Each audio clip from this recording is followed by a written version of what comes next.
Siempre he pensado que la narrativa es el arte primordial de los humanos. Para ser, tenemos que narrarnos. Y en ese cuento de nosotros mismos hay muchísimo cuento. Nos mentimos, nos imaginamos, nos engañamos. De manera que nos inventamos nuestros recuerdos, que es igual que decir que nos inventamos a nosotros mismos, porque nuestra identidad reside en la memoria. Amar apasionadamente sin ser correspondido es como ir en barco y marearse. Tú te sientes morir, pero a los demás les produces risa. Me dijo un día con aplastante lucidez el escritor Alejandro Gándara. Es cierto, los achaques amorosos suelen provocar en los espectadores una sonrisilla a medias burlona y a medias conmiserativa. Y sin embargo, el dolor del amor despechado es tan agudo, es una desesperación que enferma, una desolación que te vacía. Resulta curioso que tus amigos se tomen tan poco en serio un sufrimiento para ti tan profundo. Y resulta aún más curioso que tú tampoco te conmuevas demasiado cuando a quienes les toca sufrir es a tus amigos. ¿Por qué será que cuando no estamos sumidos en el martirio del desamor no le damos tanta importancia a esa desdicha? ¿Será que en el fondo de nuestra conciencia sabemos que la pasión amorosa es un invento, un producto de nuestra imaginación, una fantasía? Y que por tanto este dolor que nos abrasa es de algún modo irreal? Para el tema de hoy quería comenzar eso, leyendo algunos fragmentos de La loca de la casa de Rosa Montero. Habla sobre todo de la imaginación, a la que denomina la loca de la casa, precisamente porque todos los que tenemos, ya sea hobbies o trabajos o estos impulsos más creativos, convivimos durante gran parte de nuestra vida con una imaginación que se desborda como la que todos teníamos cuando éramos niños. Y habla de lo mucho que esta puede influir al final en el día a día y en el cómo nos relacionamos con todo nuestro alrededor, lo mucho que podemos escalar ciertas situaciones solo por imaginar que puedan ser de una forma en la que no se están materializando realmente, solo por las muchísimas vueltas que le damos en nuestra propia cabeza. Así que nada, dicho esto, creo que queda un poquito claro de lo que vamos a hablar. Yo soy Carolina Raboso y esto es Chapa y Pintura.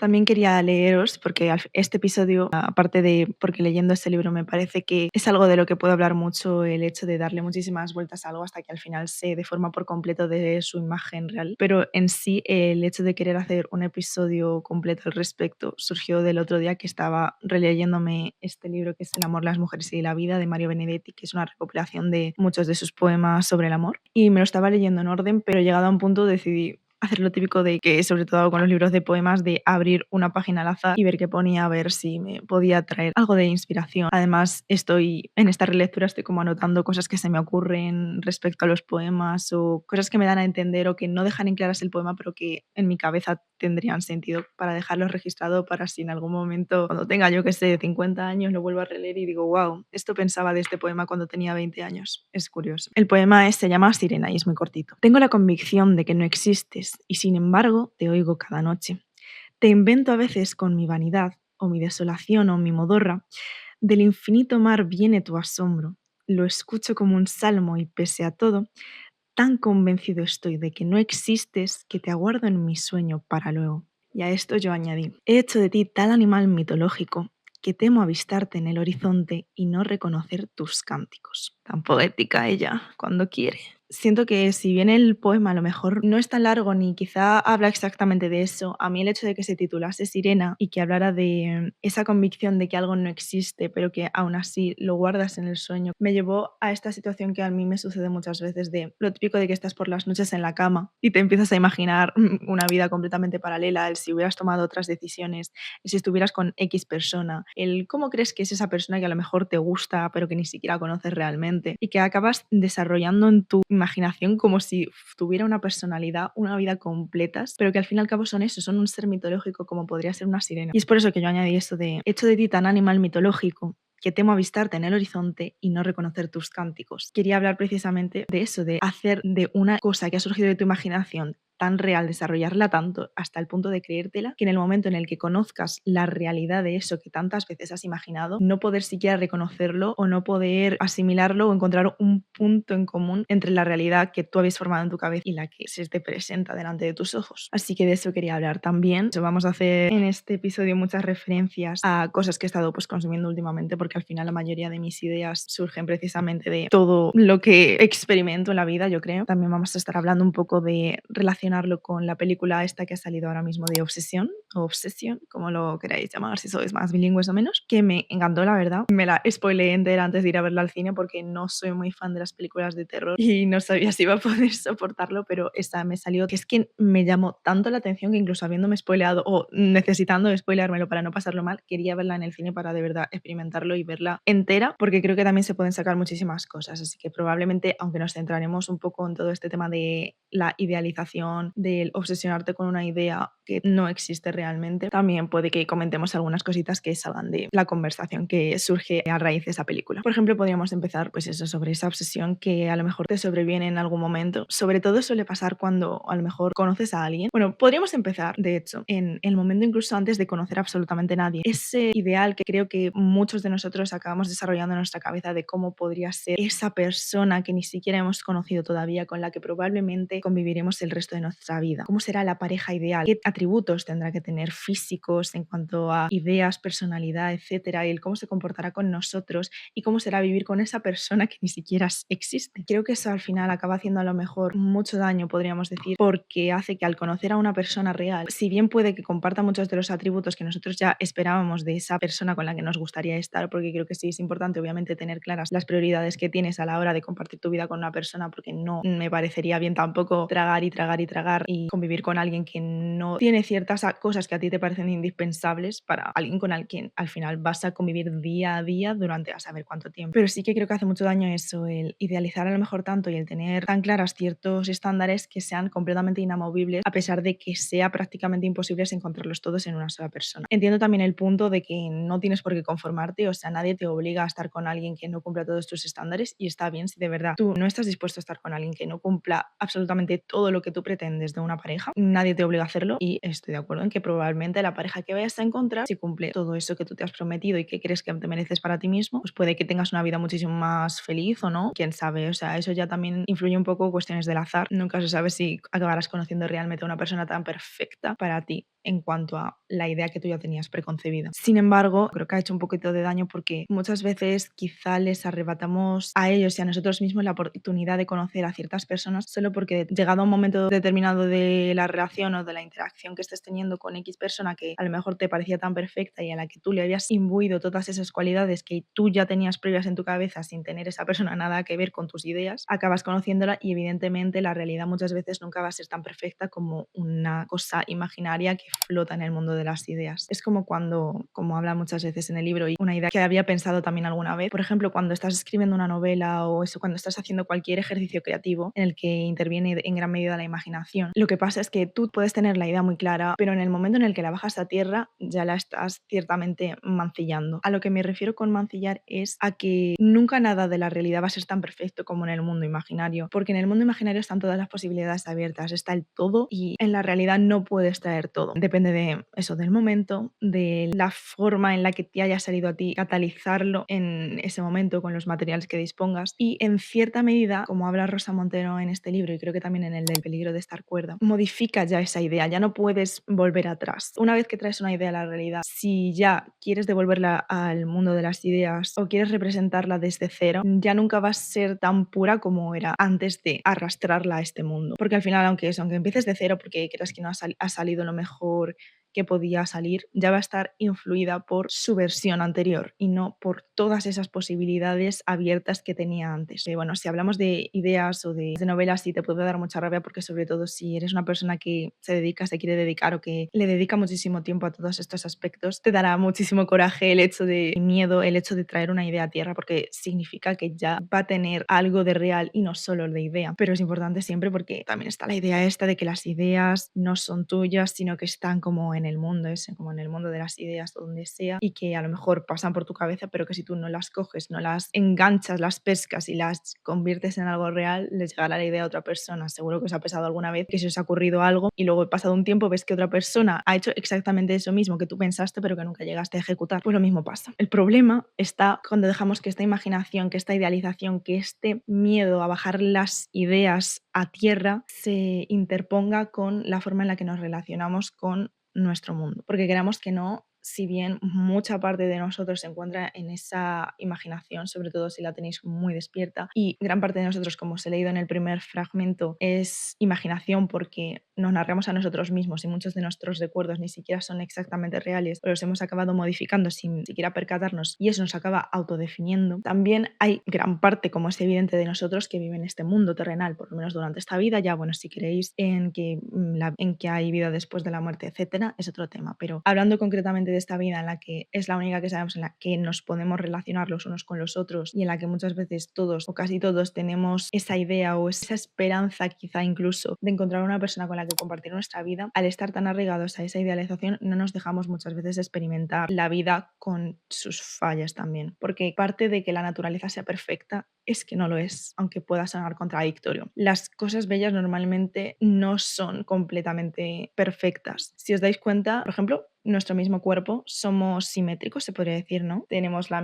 mitad del cuerpo exactamente igual que la otra, pero siempre hay ciertas variaciones. Puedes ponerte tú un mismo filtro de estos que te cogen la mitad de la cara y te la ponen exactamente del otro lado y la otra del otro lado y te darás cuenta de que no eres perfectamente simétrico, pero que de hecho es muy probable que ninguna de esas dos versiones en las que serías perfectamente simétrico es más bella que la que eres ahora mismo, aunque cada lado sea de su padre y de su madre, porque hacen un conjunto bello, aunque esté imperfecto, que es lo que quiero llegar. Muchas veces nos aferramos tanto a todos esos atributos que no somos conscientes de que quizá las imperfecciones también puedan ser bellas y que no solo es que puedan ser bellas, sino que por un lado tenemos que aprender a convivir con ellas muchas veces porque nosotros mismos también las tenemos y queremos que la gente nos quiera con esos defectos o esas cosas que aún tenemos por trabajar, pero luego nosotros no somos el tipo de persona que es capaz de querer o de apreciar en alguien esos defectos que quizá nosotros también tenemos o que pueden ser otros, pero me entendéis. Entonces eso, creo que tenemos también que aprender a bajar a tierra y relacionarnos con los humanos como lo que son. Por ejemplo, venga, vamos a empezar con el ejemplo que quería poner de la película de Obsesión. En esta película, Ver o Oso, como le dice, está enamorado de su mejor amiga, Nikki. Él incluso está teniendo a lo mejor el peor día de su vida y lo que le da por hacer es ponerse a stalkearla, decir, ay, qué enamorado estoy, le cuenta a sus amigos, piensa en declararse, se imagina cómo sería una vida con ella. ¿Qué pasa? Que luego, una vez consigue estar con ella, aunque esté hechizada y todo el tema, que literalmente ni siquiera es Nikki, se da cuenta de que quizá no es ni siquiera como había imaginado. Pero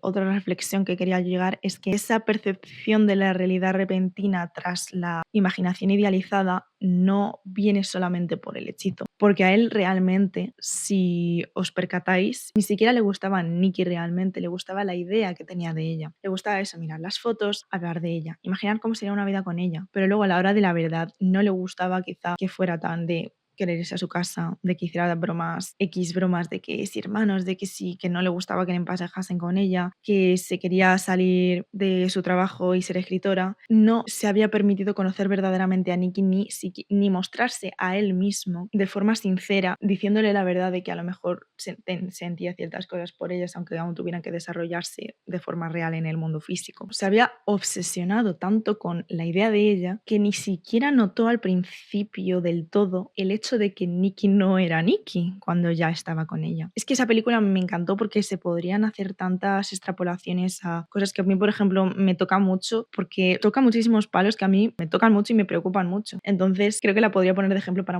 hablar de muchísimos temas precisamente. Tiene tan idealizado lo que es estar con ella, lo que es que alguien le quiera de forma incondicional, que se acaba creyendo él mismo su mentira y ni siquiera es capaz de percatarse y de dejar libre a Nikki de todas esas ideas que él se había hecho en su cabeza, de esa realidad que para él era perfecta, a pesar de que ella no lo quisiera. Le asustaba muchas veces el darse cuenta de que Nikki, aunque fuera la Nikki hechizada, no era la Nikki que él se había construido en su cabeza. Pero bueno, tampoco os quiero hacer demasiado spoiler porque de verdad que os recomiendo mucho verla, pero es como si hubiera tenido a una sirena en el horizonte, una sirena en redes, como a lo mejor podemos tener ciertas relaciones parasociales en las que acabamos idealizando a una persona que no conocemos solo por su aspecto o las pocas cosas que muestra, antes de siquiera permitirnos conocer a esa persona a fondo. Por eso mismo también tenemos mucho miedo de que nos conozcan también a nosotros, porque nos da miedo de que precisamente porque nosotros idealizamos mucho a otras personas, haya personas que nos tengan tan idealizados a nosotros que el conocernos les suponga una decepción porque nunca vamos a ser tan perfectos. Pero creo que el punto está en darnos cuenta de que